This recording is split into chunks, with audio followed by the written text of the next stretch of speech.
சாமானியன் 2 சரித்திரம். இதுக்கப்புறம் நீங்க தான் முதலாளி இந்த கடைக்கு. இது 1 லாக் இருக்கு. நீங்க ஆபரேட் பண்ணுங்க சார். சம்பாதிச்ச காசு 1 லட்சம் நான் கொடுக்குறேன்.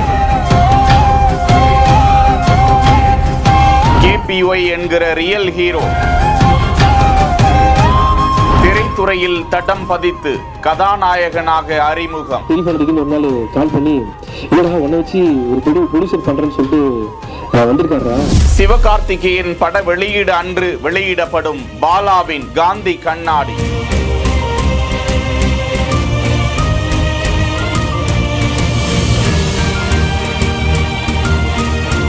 பாலாவை தெரியாத மக்கள் இருக்க முடியாது. சாதாரண மேடை கலைஞர், மேடை தொகுப்பாளர், நகைச்சுவை கலைஞர். அவர் பேசினால் சிரிப்பலைகள் எழும். அவர் செய்யும் சேவைகளில் மனதில் நெகிழ்ச்சிகள் துள்ளும். அடிக்கடி பார்ப்பேன், நீங்க போயிட்டு வந்துட்டு இருப்பீங்க. சைக்கிள் மிஸ் பண்ணும்போது எனக்கு கஷ்டமாயிடுச்சு. நான் உங்களுக்கு கொடுக்கணும்னு ஆசைப்படுறேன். வாங்க. தான் சம்பாதிக்கும் சில ஆயிரங்கள், சில லட்சங்களை கூட தனக்கென்று ஒரு வாகனம் வாங்கிக் கொள்வதற்கும் பயன்படுத்தி கொள்ளாத பாலா தனக்கே இருக்கும் சேவை உள்ளத்தால் ஆரம்ப காலத்தில் ஒரு சில சேவைகளை செய்ய தொடங்கி அதன் மூலம் இருக்கக்கூடிய மிகப்பெரிய சந்தோஷத்தின் பலனை அனுபவிக்க தொடங்கினார். அது பல நூறு உதவிகளாக மாறின.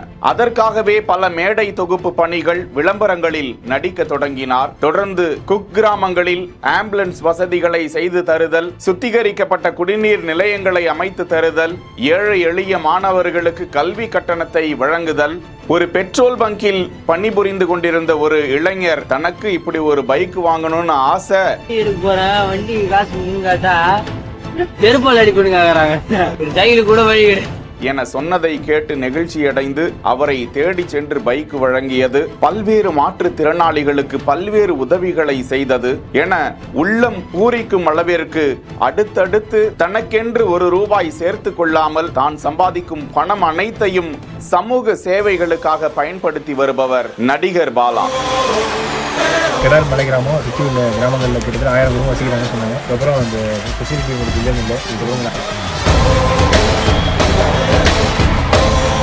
இப்படியாக மக்களின் இதயங்களில் கதாநாயகனாக எப்போதோ ஆகிவிட்ட பாலாவை தேடி அந்த வாய்ப்பு தானாகவே வந்திருக்கிறது. ஒரு பெரிய டைரக்டர் தான் அவரை அணுகி இருக்கிறார். இயக்குனர் ஷெரீப் பாலாவை வைத்து பல கோடிகளை செலவிட்டு ஜெய் கிரண் என்கிற ப்ரொடியூசர் பணம் செலவழிக்க தயாராகி இருக்கிறார். காந்தி கண்ணாடி என்கிற படம் வருகிற செப்டம்பர் 5ஆம் தேதி வெளியிடப்பட இருப்பதாக தகவல்கள் கூறப்படும் நிலையில் அன்றைய தினம்தான் சிவகார்த்திகேயனின் மதராசி திரைப்படமும் வெளியாக இருக்கிறது. கிட்டத்தட்ட சிவகார்த்திகேயனும் பாலாவும் மேடையில் இருந்துதான் தங்களது பயணத்தை தொடங்கினார்கள்.